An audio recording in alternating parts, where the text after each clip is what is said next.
Testing 1 2. It's a little bit high. That sound looks pretty good. How's everybody doing? Thanks for dropping by. Bronze Dragon here, starting off my Saturday morning stand-up. I think the big news yesterday afternoon that, well, first of all, thanks for dropping by. I think the big news in Splinterlands that really hit, I mean, we were kind of expecting it, but it's been kind of pushed and pulled so often that we didn't know exactly where it stood. But yesterday afternoon, they came out and announced on Discord that Land 1.5 hit the MAV server. So, hey, good morning, Virus. Welcome in. Thanks for dropping by.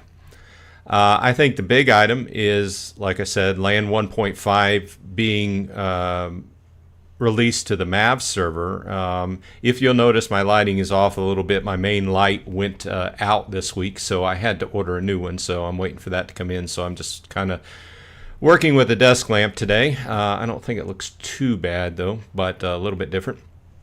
So we've got that to get into. I've got the Land Phase 1.5 user guide pulled up just as a brief reference we can talk about. And if there's any, I don't know, Virus, if you have access to the MAV server or not, if you've been able to dive into that. If you have any opinions, just go ahead and pitch in. We can talk about them. I do not have access to the MAV server. I'm not a part of that, but I am interested in the land, obviously, and I was kind of just surprised a little bit that, you know, with little fanfare, they kind of dropped it on us yesterday afternoon. I guess it was kind of expected by the Mavs to be able to hit it during a weekend kind of frame. Garut, good morning. Good afternoon, good evening, wherever you are in the world. Thanks for dropping by. I do appreciate it, especially those of you who drop by from Europe and it's later in your day and your evening. I do appreciate you stopping by, but I do understand the time differences, and a lot of people catch this on the rewind. Great day, yeah, it is, Garud. A lot of things happening. So we've got to talk about that.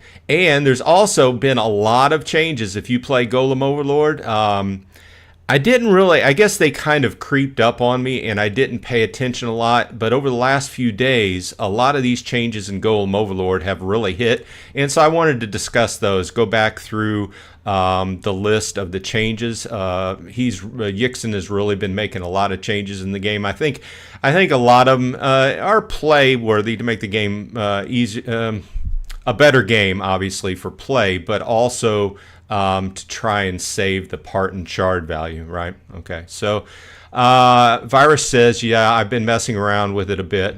Gathering, good morning. Thanks for dropping by. Land 1.5 is almost here. Wish I had a map to check it out. Yeah, we had just mentioned that.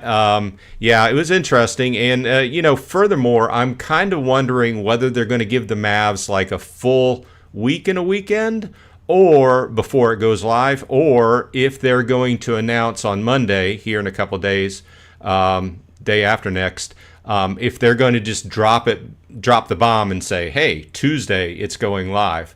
You know, keep your fingers crossed. I don't know. I don't keep up with the Mav chat enough to know whether the Mavs expected to just have like a weekend with it, or whether they expected to have like a full week with it. So if they're treating this more as kind of like a final beta to have the Mavs go through and kind of just hit it hard and, you know, find any little bugs that might be available. Obviously, we're concerned with game-breaking bugs, right? And by that, I mean bugs that would interfere or cause a money production bug that would allow somebody to really amass a huge amount of, you know, SPS or whatever it may be. Just because, you know, if there's a bug and it goes live and people find it, there's going to be a few people that jump on that and just exploit it. That's really what I'm concerned about. Gathering says DEC is sitting at 75. Last chance to pick it up before land drops and the price goes up towards peg. Yeah, I mean, we've been talking about this for a number of months as we've all been preparing for this land, right? And it's been staying between 70 and 80. It came up a little bit, but it's stayed in that same range. And I do agree. I mean, I think everybody who has done videos on Splinterlands and is really focused on this game and the whole infrastructure of how DEC and SPS all work together, and how we're kind of trying to encourage DEC up towards $1 per 1,000, and also encourage SPS to go up along with that. Especially if we get to the point where, as we've been talking about it with land, I hate to make financial kind of calls, but with all the DEC that's going to be needed for land, I can't see DEC doing anything but going up to peg. And then obviously once it goes over peg, people will start burning it to get SPS or start burning SPS to get DEC, right? But that's encouraging, and I do agree. I've been picking up a little bit DEC, not so much, but last week I picked up some SPS actually to help out my, I'm using the Archmage bot, as we all probably know, but I just want to make a little bit more money, or a little bit more, chests and such on a daily basis. So I've done that. I also, oddly enough, or maybe not oddly enough, I also picked up some Nightmare packs this last week because of the really nice price. I don't necessarily know if I'm going to enjoy playing that game, but the price is really, tempting at like $1.75 or something or other. I picked them up. So there's that. Let's see here. Virus says, personally, I don't think it will be ready Tuesday. Probably needs another week. I'm not surprised by anything. My call would probably be that all the Mavs involved jump in, and I bet you somebody finds something that's worth pulling it back and doing some more troubleshooting. That's just my guess, because I've been involved not on gaming and Web3, but in other software beta tests and doing final QA and stuff like that. And sometimes you can, you have a small team that's looking at it on a daily basis, and it's just like anything else, any other problem in life, right? The more eyes you have on it, the more testers you have on it, the greater possibility somebody's going to surface an issue. And that's besides the point. They might think everything's ground out, and they might be prepared to release it in a week, not this coming Tuesday, but the Tuesday afterwards. That might be the plan. But then some of the Mavs who are testing might come up with something or other and report it. Of course, that also is permeated on the idea that people actually report this, because there may be some Mavs that find a game-breaking exploitable bug. And I'm not calling out anybody, but I'm saying this is always the possibility, especially when you consider that Mavs are the people that have invested a lot of money into the Splinterlands infrastructure. Anyway, there might be somebody that finds a game-breaking bug, doesn't report it, and then exploits it when it goes live. So who knows? We have seen that kind of thing in the past. I'm just hoping it doesn't happen with Splinterlands. I'm hoping for a nice, solid, smooth release. I'm hoping that everything gets up and running smoothly. Everybody's able to jump in, get their land up and running, getting things staked, get everything going, not quietly, but just on a smooth basis according to whatever your plan is, because we all have slightly different variations of almost the same plan, right? The plan being, hey, get your land up and running. Now, if you have more plots of land, it's going to take you longer, because you may be set up to, get 20 or 30% of the land up and running and then move forward from there. If you have a small portion of land, like myself, I have 10 plots of land, which is probably a little bit above average, I would say. I would say that most people, I think, probably have 1 to 5 plots, whereas above average might be 10 to 20 plots. And then, above that is way above average, which we have a smaller percentage people. But either way, I think, and we've talked about this before, I think that your approach is different depending upon where you sit in that hierarchy. But either way, the point still stands. So let's see here. Gathering says, I don't see it coming out before the 26th. So let me pull up my calendar here. Yeah, I think that's what we were talking about. That would be the Tuesday after next. Alex Bernard's in the house. Thanks for dropping by. He says, hi, Bronze. Golem stepped up its game. I got C-Rec. Well, let's step back and talk about that first statement. Let me get a drink here. So yeah, one of the main things I wanted to talk about in today's show, Ike, hey, welcome to the show. Thanks for dropping by. Besides Land Point 1.5 going live to the Mav server, one of the other things I wanted to talk about was the massive amounts of changes that have occurred in Golem Overlord, especially in the last week or two. And I've started to notice it, like, just really it's kind of hit me in the last few days because my brother and I were talking about it via text, and I do want to hit that a little bit later on after we talk about land for a little while. Alex Bernard says, I got C-Rec for 18, only got to level 2 and need 3 more, but now they're 26. We also, I was also talking about this with my brother, and he was like, before it came out, he's like, well, where do you think it's going to start out at price? And obviously, if you've been with the game for a while, you know that when these cards come out, they start pretty high, and then over time, and they maintain, they go up and down a little bit for 2 or 3 months, and then as you have more supply hitting the market, I was looking for that word, then the price usually comes down a little bit. Now, that also depends upon how well the card is appreciated, how well people end up using it. If people start finding really good ways to use it, I like it. I think it's going to be a good solid tank. I do think that this will probably do the same thing, whereas here in a few months we'll get more in people opening up more Rift Watchers packs, get a few more of those. I think that right up front, it's usually up high. It's good that you got your level 2 and working on level 3. I do want to pick one up, but I'm going to hold back. I am going to open up some more Rift Watchers packs. Just cross my fingers on the off chance I get one, like one BCX or something. But I'm looking forward towards, like, 2 or 3 months down the road, picking one up. And like I said, it really just depends upon your play style, because if you're a heavy water player or a heavy chaos style water player, and I point that out because I guess C-Rec would be okay in a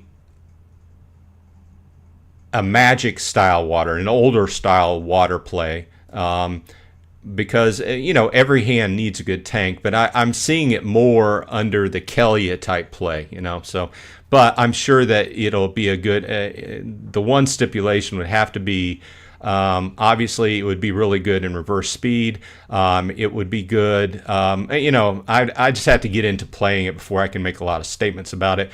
But we were saying, he was asking me, where do you think it'll start out? And I said probably around $20 to $30, because that seems to be where they kind of start out with. And that's where it started out. It started out like $17, $18 that, and it's went up. And he texted me and was like, "Oh, I should have got some more, or should have went ahead and bought some," which I don't think he bought any. But I'm like, yeah, these cards do that. If it's critical to your strategy and you really think it'll be great for your hand, I would say go ahead and buy them. But I would say that probably 2 or 3 months down the road, the price is going to kind of even out, and we're going to see where it is. Obviously, any of this is a gamble because, like I said, I told him like this. I'm like, yeah, I'm the same guy that went in and paid $25 for Jin O'Shaughnessy, right? And now he's, what, $1 or $2, But it's a good solid card, right? Nobody can argue that. Everybody plays Jin Oshana's. It hit. If you've watched any of my videos on best value cards for new players to buy, that was a must buy in one of my videos. So, you know, these things go up and down. So, but I do like the idea of being a former Navy guy. I do like the idea of a water hand where you can have a Sea Rex, some pirates, mermaids, stuff like that. I think it's a cool idea. International Travel Channel is in the house. Guten Tag, or Guten Abend. Is Abend afternoon? Let me look that up.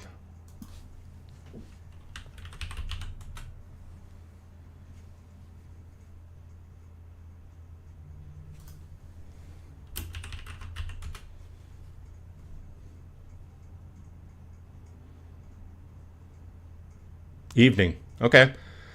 Abend is a word that I did not know.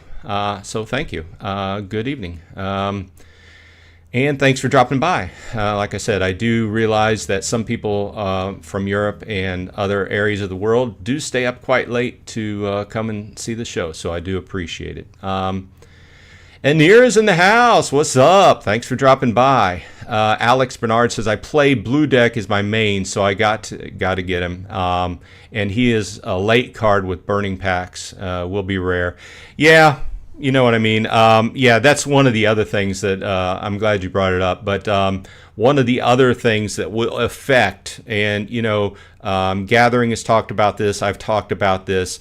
The number of overall Rift Watchers cards and packs in the infrastructure or in the whole picture of the game is going to be quite low. So the number of C-Rex is also going to be quite low. So that's also a good point. I understand. Like I said, it's just all a bet, right? I mean, you could buy in at $18 to $25 per BCX now, and they could go down. Of course, you know, in a few months it may be up to 50 BCX or $50 BCX. Who knows? Depends. If it becomes like one of those late game really needed cards, it might go up a lot. You know, so who knows? We saw that. What's another good? Let me see here. There's something I'm thinking about. It's the animal with the multiple tails. It is Rift Watchers. Coral Lurker. We saw Coral Lurker start out low and go up high as well. And it's a very popular tank or last, you know, first or last slot kind of monster as well. So, okay, let's see here. Virus got a sneak peek of the Mav land server. He did, and he said he's looked at it a little bit. I'll let him go ahead and comment what he wishes. Gathering says the last couple Rift Watchers airdrops will be super rare compared to the others. Loved Rift Watchers as a whole, just wish the Epic Summoners were better, then it would be an A+ set. I agree with you, and if you watched a few of my last videos, best value cards, some of the Rift Watchers really didn't make it due to the price, which is really in relation to the number. I do like, I think Fernheart, Ilthane I think are the strongest of the batch. I see Thispa played a lot, and I see Thispa played a lot in Splinterforge as well. Skargor is one of those cards that in the right context, it's strong, but I would probably even risk saying that I would go with the Core Chaos Legion Summoner Tarsa over Skargor, but in the right situation, Skargor is pretty strong. Virus says, at Alex Bernard, I've been on there for a bit today, hoping to have some time later to get into it deeper, into the land 1.5. International Travel Channel says, yeah, it means good evening. It's already 6 p.m. here. Thanks for dropping by. Dinner time. Looking forward to myself finding a few Oktoberfest events to go to around here. I have my wife looking to see if there's any tonight. I do love a good Oktoberfest. Alex Bernard says, how does it look? Okay, so he's requesting information off of Virus. Virus has said that he hasn't looked into it much, but he does intend to. Alex says, stop saying Alex says. Okay, if it's bugging everybody, I will stop calling out who's doing the talking. So let's go ahead and look at, you know what I have pulled up here is the Land Phase 1.5 user guide. I think a lot of this we will probably have already went through and probably talked this to death because I think everybody's done videos on it and we've discussed this in the various town halls and such. Got most of the land running now. Going to make a claim later, but the SPS is a high rewards. They must need to watch these as its big return currently. Okay, so IKEA is saying that possibly there may be an issue with SPS. But, you know, also I will mention that that formula is based upon how many actually are staked out and mining SPS. So if you jumped in there early and maybe there are very few Mavs on there that are actually staked out and mining SPS, you might be getting a very high percentage. Whereas when it goes live, there's going to be a lot of people staking SPS, and that percentage, or the percentage, is going to be spread over a larger amount of people, so your actual income will go down, you know, accordingly. The look is nice, nothing too special graphics-wise. I think is minimum viable product to get it going. I would think they would refuse the UI or refine the UI in future releases. Says ready to claim 1,843 SPS. That's a huge claim. Well, I would hope that what they would do is they would look at the number of Mavs that are on there and actually staking and mining SPS and basically doing the math just to see if their formulas are working correctly. Because like I said, once more and more people start staking, that percentage you're getting is going to be spread out, or it's going to be the same percentage, but it's going to be spread out over more people as more people claim or stake out to claim. Coral is under $20 now. It's buy and sell at 26 again. I think Coral Lurker is a good strong card. Kind of to get off track here, but you know what else I like, kind of in that same vein, is Agor Longtail.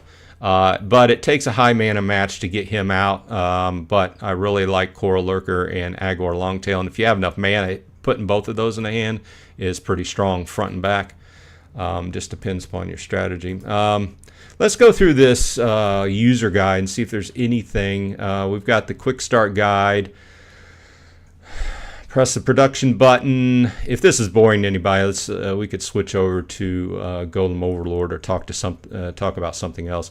Select an individual plot if you have totems, and if you saw the town hall on Monday, then you will have seen them go through this basically with the artwork, and the screenshots are also available on Discord, or the link to the town hall is in Discord, and you can go and check out the screenshots. I don't think 100% boost for Occupied Magical is set up yet on Mavs, for instance. Okay. Well, I'll tell you what, that's going to be one thing that people are definitely going to call out if that's not active when it goes live. That needs to be active, because that is the selling point for those various types of land, right? You're not going to invest in those land plots, really, unless on the off chance you got it just randomly whenever you saw what your land was. But nobody's going to buy those plots.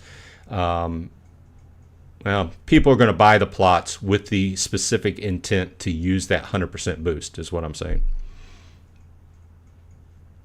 We also can't test Rooney, starter packages, rewards cards.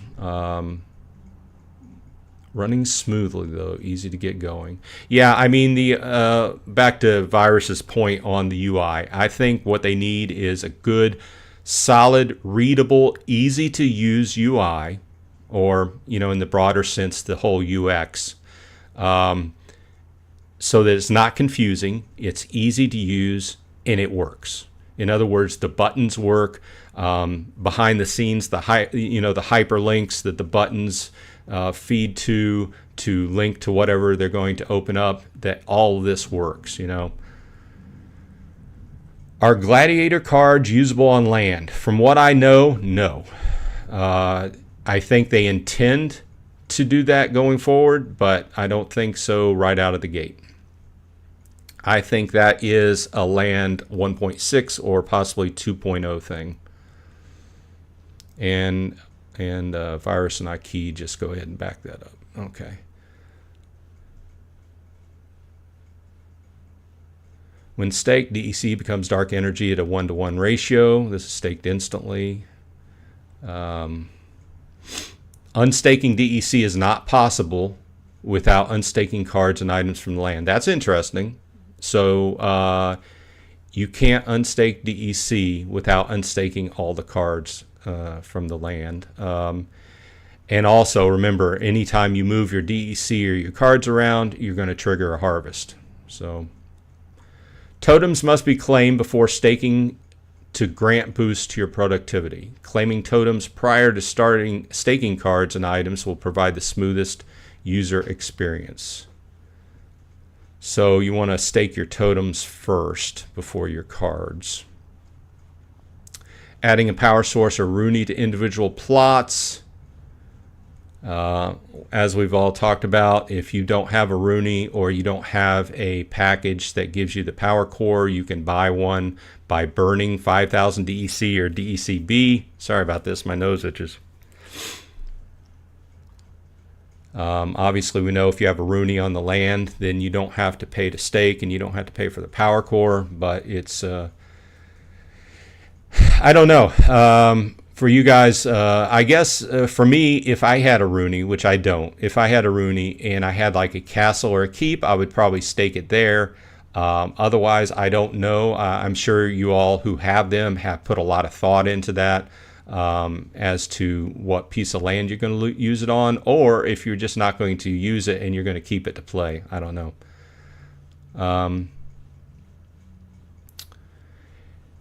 Can you monster swap? Take one monster off of a plot, trigger a harvest, and then place a new higher level BCX card on the empty spot, or is there a delay? What I do know, once you pull a monster off, you cannot reuse it for really anything for, what is it, 3 days? Basically is the change time, the cooldown time on a monster. Now, I think that you can pull one monster off, and you can put another monster in its place as long as that other monster is not in a cooldown period. And then, restake it. I think that's possible. The main thing is that you just you couldn't use monsters that, you couldn't take one monster off of one land and another monster off another land and swap them or something like that, because once you take them off land, you're in that cooldown period. So I think that's going to be the main thing you have to keep an eye out on, because I think also once you pull that monster off the land during that cooldown period, you can't really use it for anything. As far as I know, you can't even use it in a match or anything like that. So, or rent it.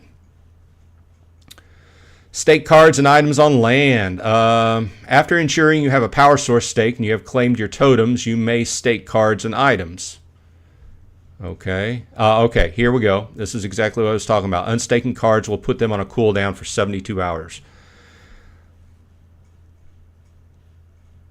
That's interesting, because Virus just said what I just said did not trigger a harvest, which would go directly against what the white paper says, because the white paper says that any change really on the land, which would be a change in cards, which would be a change in the staking amount in DEC, is going to trigger a harvest. Okay, and that's just logical, because going forward, you're going to once you make that change, whatever it may be, you're changing what you're going to produce percentage off of that land. So it would have to do a harvest and then start going forward, factoring with a new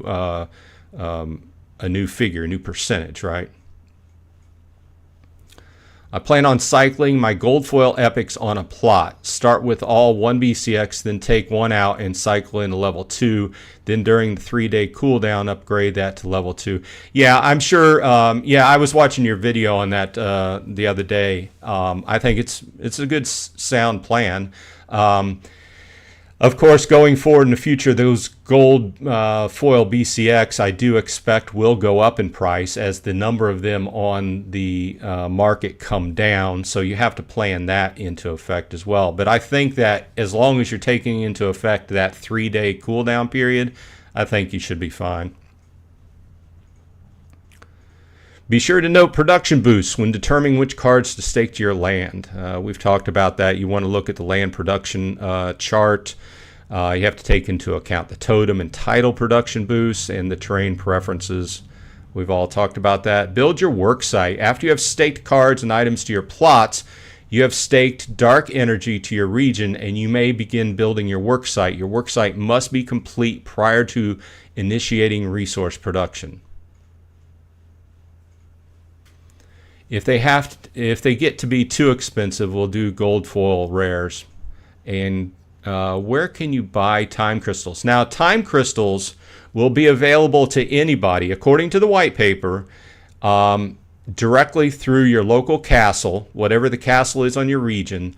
You should be able to, in some way, there should be a screen where you can go and purchase time crystals. And the DEC that you spend on the time crystals will be burnt. It doesn't go to the game. It doesn't go to the castle owner. It is burnt.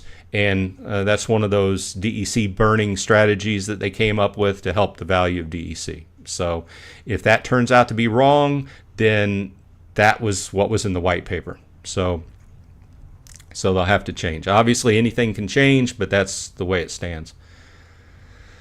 They should be on the non-card market, but aren't yet. That's another thing. As he's saying, you should be able to buy them. People should be able to buy, sell, and trade them on the market, the ones that they got from buying the different packages. But once it goes live, you should be able to burn for the stated rate at your local castle. So I don't think that's much of an issue. I mean, some people may try to get a little bit of money out of whatever they got off their packages if they're selling off or something. But I think it's a non-issue. It's kind of a thing we've talked about, because I fully plan to go in first day, buy all the time crystals I need to get all 10 of my plots up and running. Obviously, the more plots you have, the more expensive that gets.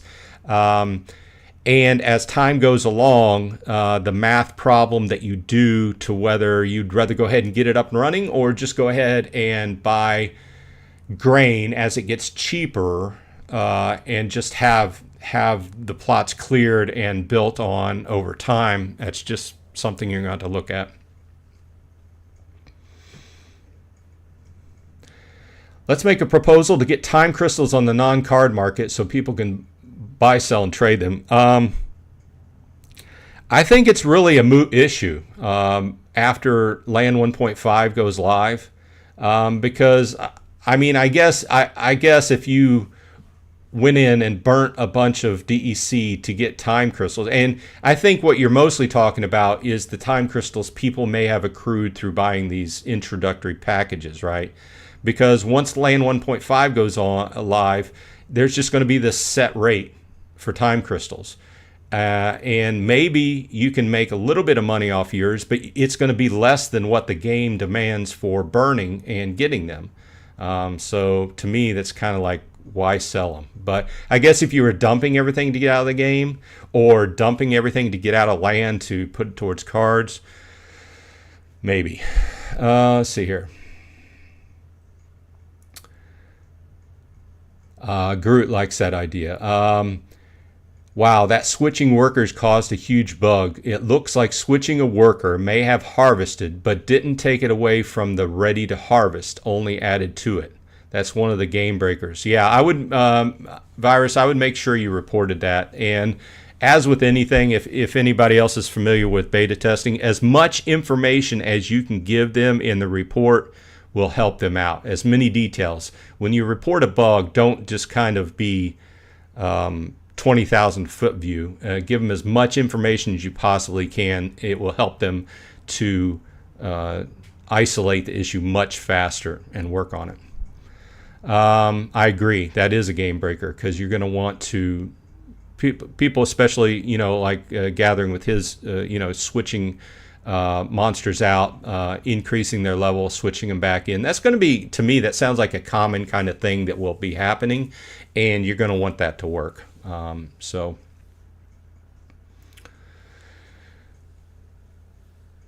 Gathering says, I just delayed land. Sorry, guys. You can trade, sell, and buy time crystals. I got some. Are they available on Peak Monsters?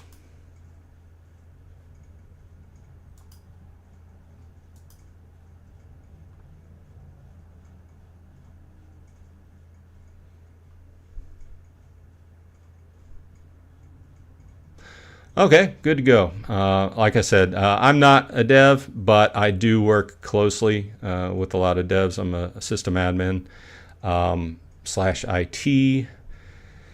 So I just wanted to throw that in there, right? I am not seeing time crystals. Alex, did you buy time crystals directly off somebody? Obviously, I think you can directly purchase some from somebody, but I'm not seeing them on Peak Monsters.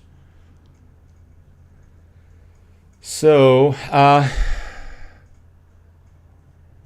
bought 5,000 time crystals at 74 DEC each today. Did you buy them directly off somebody, or are they available in a market that I'm not aware of?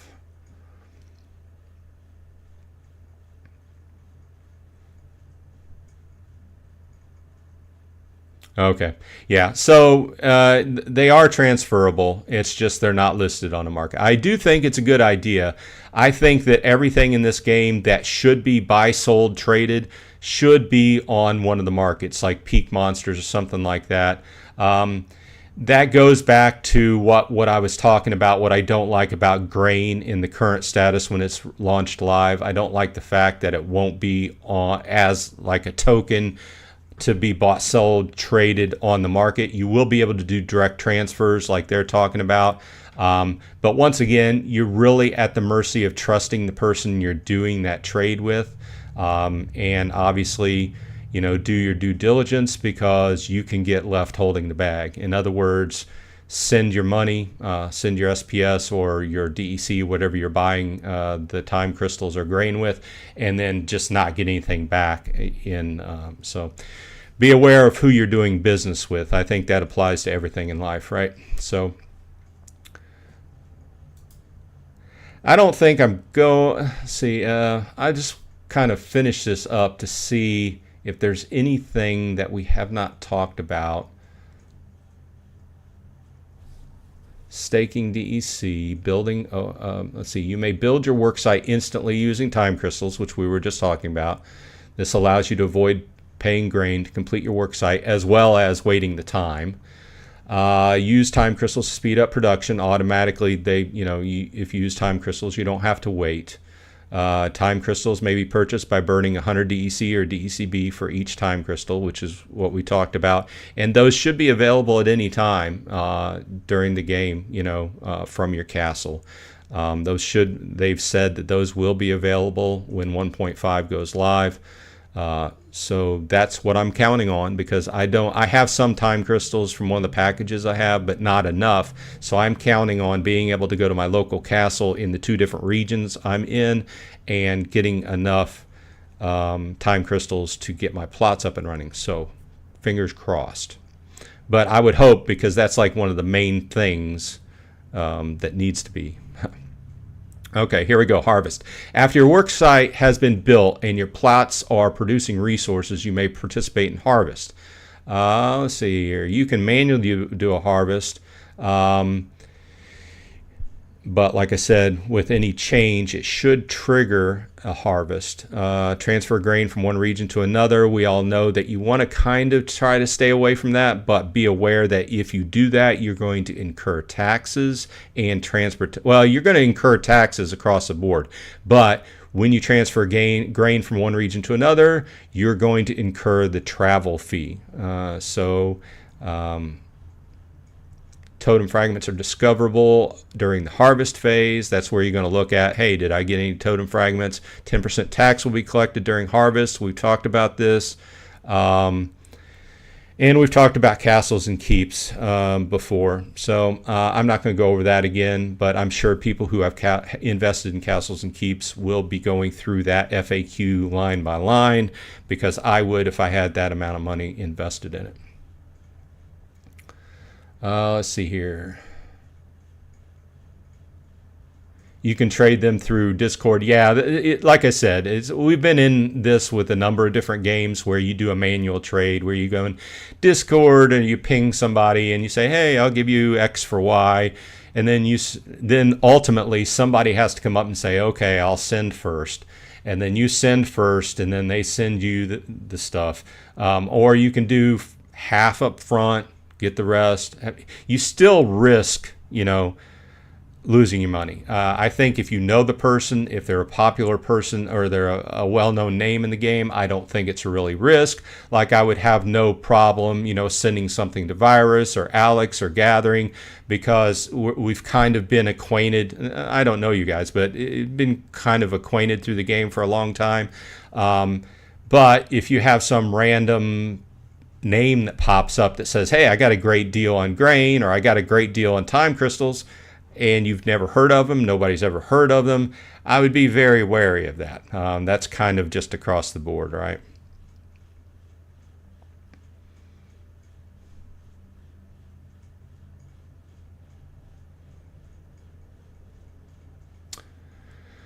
Thoughts for Tuesday's updates? With BH being banned Battle Helpers banned in tournaments, brawls. Personally love it, and great win for real players. Well, as you all know, I use Archmage, and I have switched my accounts over to playing WoW. They're doing okay. I'm no longer in Diamond. Obviously, I think, or I know that playing in Diamond was just because of the bot playing a lot better than I do, right?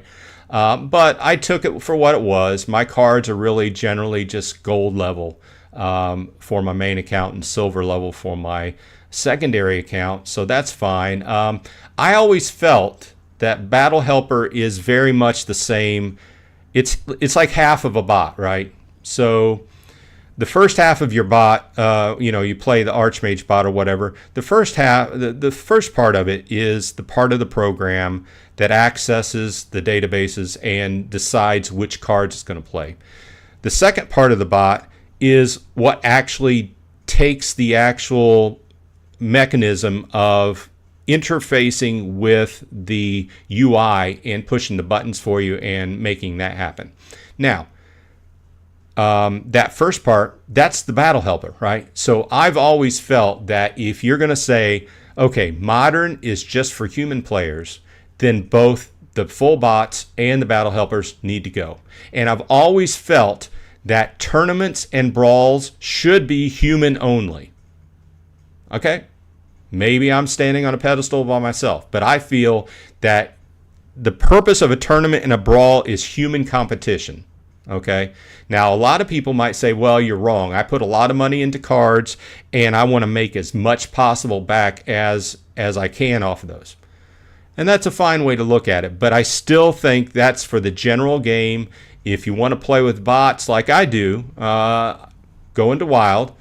I manually play my brawls every week. I manually play tournaments. I don't play a whole lot of tournaments, but if I do, I'm manually playing that. If you see my name in a brawl, if you see my name against you in a tournament, you can know that you're playing Bronze Dragon and not Bronze Dragon's bot.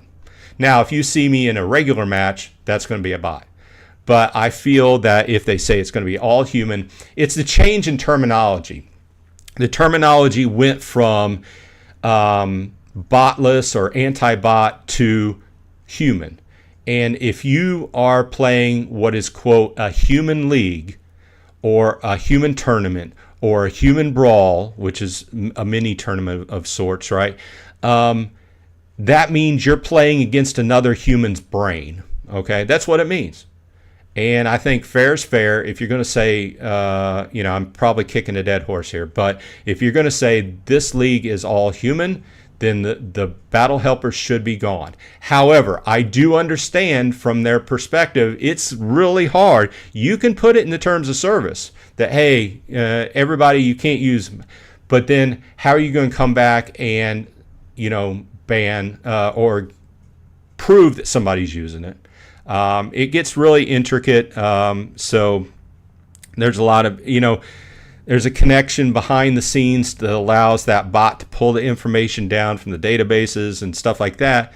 But then if you break that, then it breaks it for everything else, other legitimate add-ons and things like that are working with the game. So it's very in-depth and it's a very hard thing to tackle. But on the surface, I agree. Battle helpers, as of right now, should be used in Wild.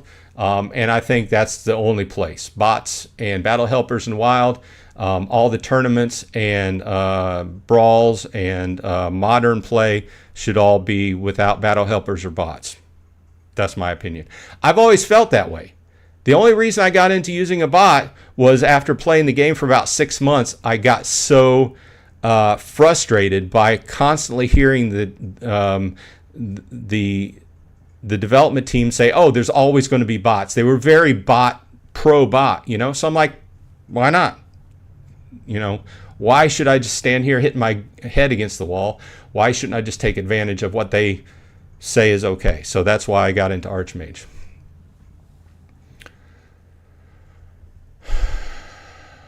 It is pointed out that says you can also use a trusted middleman, thanks Ike, to do deals. That's another thing I haven't thought about. I've never used a middleman, but yeah, if you trust a person, you can use them as a middleman. That's a good idea. And another person stated that they only trade with your guild mates. That's another thing, because obviously if you're in a guild, you're going to trust your guild mates, because otherwise, if you can't trust them and they cheat you, kick them out of the guild, right? Debating whether to pick up a gold foil summoner with my $10 account. Would be great to get the 10% bonus, plus gold foil summoners are super cheap now. I remember when Kelly was $20. Yeah. My secondary account plays gold foil summoners. I can't say that the percentage-wise, the extra 10% makes a whole lot of good.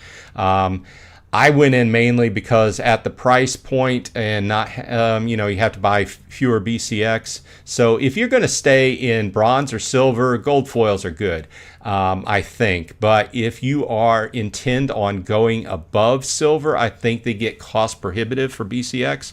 Obviously, if you find a good deal on a max level one, then go for it. But, and we've talked about this a number of times, how the price is pretty low, but it's going up. So,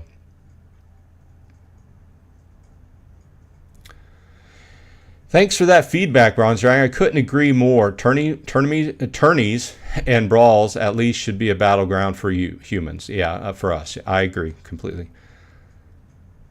Yeah, that's another thing. So just use a spreadsheet. Yeah, but if it's tough to use a spreadsheet and continue continue updating a spreadsheet.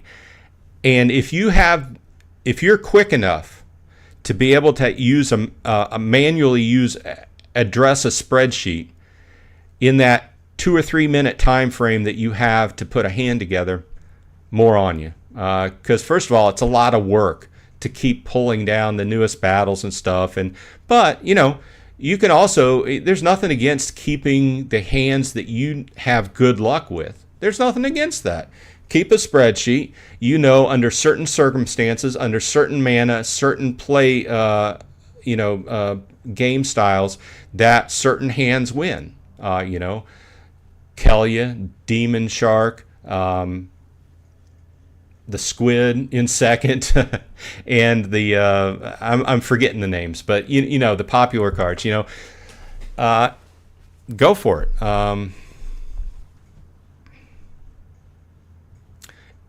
Game needs PvE mode. No bots there. Eventually, I feel it will happen. Would be great for new players so they don't face bots, get slaughtered, and quit right away. Aggie will make you pour slowly. Yeah, I think we all feel that from time to time. I think everybody hits a point where they kind of step back and they say, "Have I spent enough on this game already?" But yeah, I agree with Gathering saying, and I think that's all under the heading of new player experience. We've talked about this. It just hasn't a whole lot got done on it. We do need a better new player experience that leads players through. I hear this all the time on Discord. Hey, who's making videos? And I try to make videos to address certain parts of the new player experience, but it is tough. It's gotten easier over the years. When we started, I don't know, I've started like 2.5 years ago. It was very hard to get up and running because at that point there wasn't a direct interface to buy DEC and SPS, and you just had to jump through all kinds of hoops, and you still do have to do that to a certain extent, and there's so many different things to learn about the game. I'm looking at the time because I do want to go ahead and cut it here and talk about Golem Overlord. Because I do know there's a few of you that want to talk about Golem Overlord, and there have been a lot of changes lately, and I was addressing them. I was doing my claim earlier, and I was noting that sorry for this quick switch over, but we've been talking about Splinterlands for quite a while, and I wanted to get this in. But one of the main things I noted was the addition of comp to the game, which is a credit that you can use to increase the level of your powers to burn, but you can't take it out of the game and sell it, right? And I also noticed today that the cost of burning to raise my different powers, except for charging station, has all come down dramatically. New player experience will be huge when it finally happens. That will get the ball rolling. New players, new card rentals, demands. Yeah, completely looking forward to that. Your show will grow as the game grows. Others went up so fast, then crashed. Yeah, I mean, I try to cover what I think I'm interested in, and generally, I don't jump on every day just to make a video, just to kind of extrapolate and guess about things. When there's certain things that are worth talking about, I think I make a video. So let's really quick, we got a few minutes left here. What I have here is the Discord, the Golem Overlord changelog, and I'm hoping that this is big enough for you to read. But what I'm going to do is I'm going to cover the changes that he's made since the beginning of September, which would have been a little bit over 2 weeks ago. Gathering says the comp thing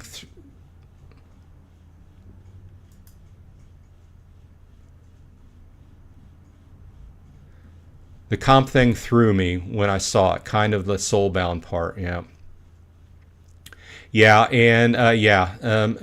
I noted that whenever I went to increase some of my powers. So basically, most of these, which you can see, most of these were double what they cost now. Faith, I know my faith was up in the 600s up. I know my fortification was up around 600. My power was 250 to 300. So everything has gotten a lot cheaper. But I also had it reported to me by another member who does. I don't do a lot of attacks. I do my harvests. I subsist on just a few attacks now and then. But I've also recently been trying to analyze my play strategy and try to make it better because I've been passed up by a few people.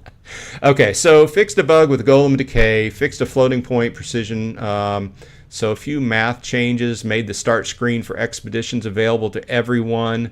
Game's still in development. We talked about that the other day. If you watched a video, there's a new play element going into whenever he makes it live called Expeditions. A few quality of life additions to the build scavenger golem interface. Let's see here. So I think that this may be yeah, he did make the screens better, and he also made so that you can, instead of using whole numbers, you can also use fractions of numbers. They changed the attacks too. All my fights said 100% chance win and no penalty. I think that they changed the math on that, so you're going to have to play around with the numbers, the levels you're looking at, because obviously I think as the cost has gone down, people are going to be pumping up their levels a lot because it's a lot cheaper. So maybe you have to increase the level, you know, when you do your filter to search for. Added 5 new ranks. If you reached a new rank already, upgrade something and wait a few minutes. Yeah, I noticed that my rank had changed, and now I'm at what's called a master rank, about 3/4 of the way through there. So that changed, and I'm sure the math along with the percentages you're getting changed. Like my next rank is Juggernaut. Looks like it stays at 3% though. Partial and multiple upgrades here. Oh, this is what we were talking about, or what I was mentioning earlier. You can now use fractions now instead of, as well as they added the buttons to where, say for instance, that's not the right. Say for instance, you wanted to go ahead and jump 2 levels. It automatically does the math for you, and you can automatically go ahead and do 2 levels for anybody that has that much to burn, because I usually burn mine as it goes. I try to do a steady, replace my scavenger and increase it a little bit, do my steady burn for reputation, and then once in a while I end up being able to increase the skill. Hey Lotnik, thanks for dropping by. Also, you should get extra levels for power and fortification. Yeah, I've been weak on power. I have been mainly going towards fortification and faith. And I like I said, I haven't taken anything out of the game really. But I've over the last month or two, I've been really pressing on burning towards prestige and upping my fortification still and increasing my scavenger golems. I've put a few into, upgrades into power, and now since the price has come down, I'm not really sure how the math works on that, because he's trying. I think the overall goal is to make it more playable, but also to increase the value of part and shard. So I'm not great at math, so I'm not going to pretend. That's why I tried to stay away from the whole math discussion when we talk about, you know, the different coins and everything. I finally made it into top 200 rank, so I should be getting the bonus 2% on claim now. It took a long time to get from 215-ish to the top. I would imagine, congratulations, Virus. I would imagine once you get, in the top 500, it just increasingly gets harder and harder and harder to make that next rank. A gold grum is only $46. I sold mine for $165. Well, it was nice that you made that, but you know, as we all know, this the card market is much akin to the stock market. You buy, sell, trade, and I'm sure there's some people that sit there and do that all day long. But I have always generally focused on trying to increase the play strength of my deck. Can't really say that I've been great at buying and selling for profit, but it's good when it happens, right? I mean, Yixn gave it to you. You should also get extra. Oh, you're saying that Yixn included in one of the changes some extra levels. Okay, on power and fortification. Okay. I'm working on getting to 12-hour, not 8-hour on Golem. I recently took the 4-hour. I haven't tried it out yet, but if I keep getting hit like I've been getting hit the last few days, I might start using the 4-hour. What's everybody think of the 4-hour? I know you have to give up a certain percentage. Let's see, what's that, 20%? Yeah, 20% to do the short claim. But if I keep getting hit like I've been getting hit the last few days, I might roll over and start using the 4 hours. Fixed display bug with new titles. I'm just spinning through these changes to see which is the most important. Some more math changes. Guild level now determines the guild claim multiplier. Oh, by the way, if anybody needs a guild slot, I do have a slot open if you're not in our guild. I think I might, once I get that slot full, I will go ahead and concentrate on getting to the next level for the guild, which I've been a little bit lax on. Also filled a bug where attacking, then selecting a new player would screw up the new player's UI percentages. Might be tweaked soon. Attack slowdown fixed. Added a soulbound part alternative. This is what we were talking about with comp. You can use it to upgrade skills, and you can use it to burn for reputation. But what I have noticed is that I don't think that you can do a partial, which would be really nice because, see, I have like 296 comp. It would be nice if I went in and, say, for instance, wanted to up Golem charging station, that maybe I could use part of this and part of that. But I don't think you can currently do that. Referral rewards are now in comp. Yeah, I noted that right off the bat. If you have any person that used your referral link, you used to get a little bit apart. It was very minute. I had 13 referrals, and I was making like 0.4 part every claim. I mean, it wasn't a lot, but it was enough, you know. But anyway, they changed that, and that is also all received in comp now.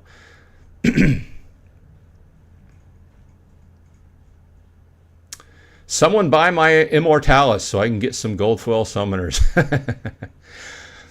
I don't even. I think I have one BCX of Immortalis. I don't use him, although I do know that it is a good card to use. I'm kind of weak in my special summoners. I picked up 5 level 10 beta rewards cards last week, all around $45 each. Nice. By the way, my alpha card this week was another summoner, Malric Inferno. I bought one BCX to add to my alpha account or collection. I'm keeping all my alpha account cards, one BCX cards, on my secondary account because once in a while, playing in silver, it can use one of those one BCX cards to good advantage. Let's see here. I love the 4 hour. I can claim when I wake up, set it for 4, and claim it before I head to work when I set back to 8. That's another thing. TerraCore, my claim is on 4 hours. So it might be good just from a perspective of lining up both claims because I got to be honest. I'm tired of setting my alarm up and waking up in the middle of the night to do claims. Sent challenge, bet for 1 voucher. Better to use comp for reputation. Can't use it partially for upgrade. Yeah. It will be nice if... I don't know what the thought process is behind not being able to do partials, but it would be nice. But maybe it's just... Maybe there's a good reason for not doing it. I don't know. Short and longer cooldown are now base modifiers, meaning they are multiplicative, that's a word and a half, not additive anymore. To make them more in line, the percentage got changed to short is minus 20% and the longer is plus 8%. Part from bonus claim modifiers are now added as comp. So that's another thing we lost. Well, we kept it, but he's transitioning it to a soul-bound coin, so to speak. And he brought the tooltips up to date. And this is a couple days ago. This is looking at the 14th here. Claim modifiers changed to better spread among the top of the leaderboard, which I'm never really on the leaderboard, so I don't have to worry about that. But if you place on the leaderboard, then you might look at this new math, and I think he's pointing out that he changed the figures or changed the equations so it spreads it out a little bit better. Already maxed my Immortalis. Is there a good reason to go over Prestige 9? I don't know. Virus, I'm still working. I'm almost into Prestige 5. I don't know. Like I said, one of my weak spots is being able to look at the math and figure out a lot of these figures you kind of look at and say, well, how high should I go? At a certain point, like I've heard said that the reputation you burn, or you burn to get reputation, at a certain point, it kind of evens out and it's not worth going over. I don't really know what that point is, but I'm sure any math that's involved with this, somebody's going to say that there's a certain point where it's probably not worth it, but I don't know. I am looking forward to the new expeditions. I'm always looking forward to new gameplay, you know. Was not really the backgrounds, fine. I think the backgrounds might have been him testing out a few things with using various NFTs for various reasons. I didn't really jump into it deep. I like the artwork. I think the new AI, what it's being, AI produced art is cool. And especially for small production teams, that it's that's a whole different topic here, but it's making it so a very small crew of 1, 2, 3, 4, 5 people can make a game of this style, not necessarily like on a grandiose style like WoW or something like that, but it may come in because this just static artwork production by AI is the next step towards cartoons and animation that can be used in games. And I feel sad for the change in to artists and things of that nature, and to AI that's making music. And this has been something I've been diving into because that's my next certification with Salesforce, is AI involvement. But it's very interesting to me. I won't bore you all, but it's interesting from the fact that you can take and a 1 or 2 or 3 man team can produce a game and not have to rely upon a whole nother art team, which is sad in one way. But for the new game modes, Prestige will give more food with the new expeditions. Yes, that's a good point. One of the things about the Prestige is the higher it is, the more food you have in your expedition, and the further you can push into the expedition before having to camp or wait for the next day or whatever. So that's a good point. Thanks for bringing that up. Yeah, exactly. I just said what you said. So let's go ahead, and I know I'm running over a little bit, but let's go ahead and run over these, kind of finish up these last few changes. Yixn has been really busy. I trade stocks. AI has been the theme for this year. Yeah, it's very hot, and we've made. I don't say we because I'm not in on it, but I'm really into. I've been IT and everything for years, and I'm really interested in it. And as soon as it started getting on the forefront, now it's like in everything, so it's very cool. It's a very hot topic about how you feel about it. I think at this point, I think everybody agrees that if you use AI, use it as a helper, not as a replacement, because there's still what they term hallucinations. There's still, depending upon the tool you're using, there's still about a 30% incorrect data produced. So you using AI, you still have to go back and you have to look at the data that's put out, and you still have to humanize it, and you have to still, like I said, just generally use it as a assistant. But it's cool, and it's coming along. Whether it becomes Terminator in the future, I guess we'll look back on this conversation, and we've all seen those type of movies. But let's see here. Changed level presets from 1, 2, 3, 4, 5 to 1, 2, 3, 5, 10. Just different multiples there. Added icon to pop over. Yeah, he did add the comp, because when I first went to look for comp, I'm like, what's comp? And it wasn't up. So that was 2 days ago he added that, and added the tooltip for that to tell you what to do with that. I bought some NVDA as soon as they saw where things were going with AI. Well, yeah, just on, I think every software company, this is what they're considering these days. I can't blanket statement that, but it's a very hot topic. Just to give you an example, I use a free program. Well, I use the free portion of Adobe Express to create my very minimal, I'll give it to you. I don't make great, really flashy screens, thumbnails to put on my YouTube videos, but I use the Adobe Express. And I got the email yesterday that says, hey, Adobe Express is now incorporating AI. And I also use some other Adobe programs to edit photos and such. And they've had it for a couple months, or up to a year. And it's generally, it's another paid service. Obviously, most of these work just kind of like the other tools do, where they give you a few a month. I think 25.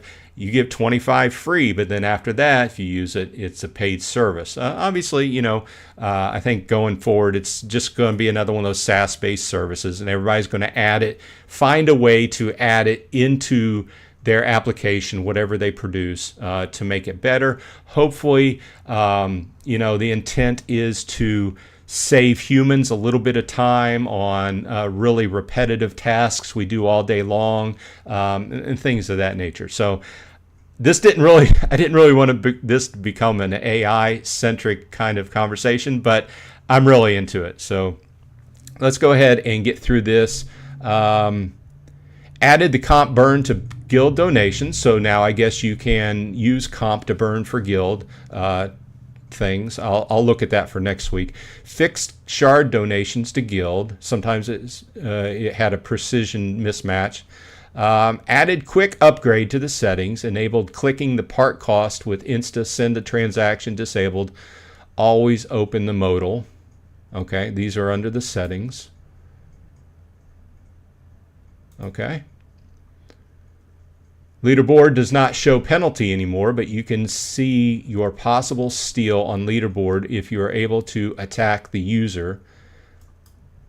But no, you cannot sort by this. So you can see your possible steal off of the user. You just cannot sort by it. Penalty calculation nerfed. Added a go to my page button on leaderboard if you're sorting through the leaderboard. Buffed shard steal. I did notice that. Added on hover color coding for Windows percentage on win percentage on leaderboard. Also added a setting to always show it for the people. So what it sounds like is there's a few main changes, major changes going on, but he's continuing to upgrade the user interface or the UX as a whole, right? Which makes the game easier to play, easier to jump into. So this is all good. Fixed weird search bug on leaderboard. Win chance on hover. So now you can hover over to get your win chance. You don't necessarily have to click on it. Protected battle windows are now also show all info that are there when attacking. Let me go through it. Protected battle windows now also show all infos. Okay, so I think what he means is whenever they were protected, you didn't used to be able to see the information, possibly. But now you can, but it still lists that they're protected for a certain amount of the hour. Adjusted minimum faith calculation a little bit, and increased base steal rate to 12.5 from 10%. So steal rate went up a little bit. Buffed shard steal even more. Fixed shard values. Look at all this stuff this guy is putting into place. And I don't necessarily know if all these were easy changes, but I'm assuming not. Fixed shard values of battle result window. Penalty will now also apply to faith on attack. Okay.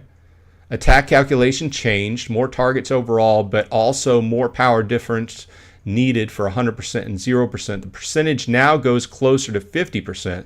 So less than 50%, it slows down until 0. Greater than 50%, it slows down to 100. I would have to think about that for a few minutes. I can't really talk about that right now. Here we go. Power and fort are way cheaper now and adjusted for what you've spent already. Yes, Lotnik, you can still claim by, you can still sort by claimable stash, and that's what I usually do. I go in and I sort by level, and then I sort by claimable stash. And I frankly, I try to stay above 90% to attack with any kind of ability to actually win. Let's see here what everybody's saying. AI went from age 0 to 6 months in 3 years. It just went from 6-year-old to 20-year-old in 3 months. It's faster than people think. I agree. I've been keeping my eye on it, and it was, last year about this time, it was just starting. People were just starting to talk about it. Obviously, there have been companies that have been doing this for years, and gradually, because I'm in Salesforce primarily right now, and they've been building on this for years. But it's just like, when you look back in time frames, the evolution of tech, once in a while, things zoom ahead at a rapid rate within a year or two for different tech, whatever you're talking about. And I think this is one of those situations.